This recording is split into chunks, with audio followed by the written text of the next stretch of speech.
నిన్న సోమవారం ఏప్రిల్ 8వ రోజున చంద్రగ్రహణం ఏర్పడింది. ఉత్తర అమెరికా వ్యాప్తంగా చంద్రుడు సూర్యుని పసుపు రంగులోకి ప్రవేశించి కింద ఉన్న భూమి మీద తన నీడను వెదజల్లుతూ సంపూర్ణ సూర్యగ్రహణానికి కారణమయ్యాడు. గ్రహణం మొదట మెక్సికోలోని మజత్లాన్ సమీపంలో మధ్యాహ్నం 12:51 తీరం దాటింది. ఇక్కడ గ్రహణాన్ని చూడాలనుకునే వారు సముద్ర తీరంలో ఎంజాయ్ చేస్తూ గ్రహణాన్ని వీక్షించారు.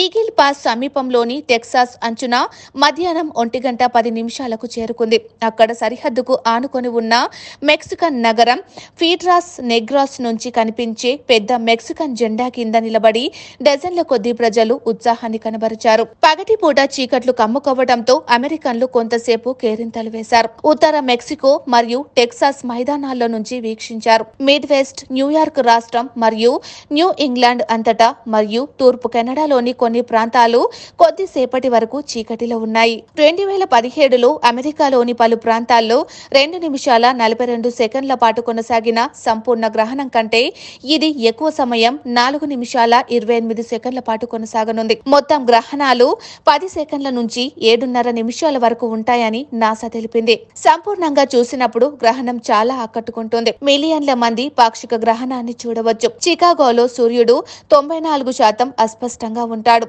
బోస్టన్ లో 93%, న్యూయార్క్ భారత కాలమానం ప్రకారం మధ్యాహ్నం 3:25 ఫిలడెల్ఫియాలో 90% గ్రహణం ఉంటుంది.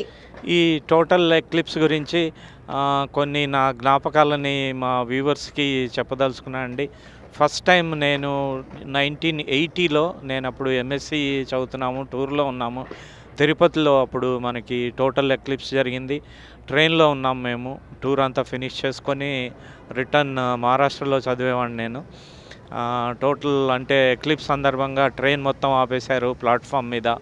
అందరం దిగి అసలు ఫస్ట్ ఎక్స్పీరియన్స్ ఎలా ఉండిందంటే ఎప్పుడు నా జీవితంలో మర్చిపోలేను.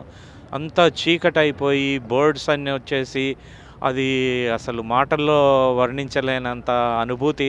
ఆ రోజు నేను టోటల్ ఎక్లిప్స్ని అంటే నేను విట్నెస్ చేశాను.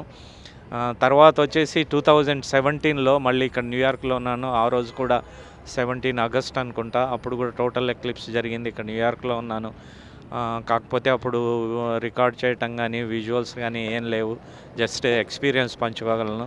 కాకపోతే ఈరోజు మాత్రం నేను ఫుల్ విట్నెస్, విజువల్స్ కానీ నా ఎక్స్పీరియన్స్ కానీ మిగతా ఎక్స్పీరియన్స్ కానీ ఇక్కడ వరల్డ్ ఫేమస్ న్యూయార్క్ నుంచి సెంట్రల్ పార్క్ నుంచి విజువల్స్ కానీ నా ఎక్స్పీరియన్స్ అన్నీ మీకు షేర్ చేసుకుంటున్నందుకు చాలా హ్యాపీగా ఉంది.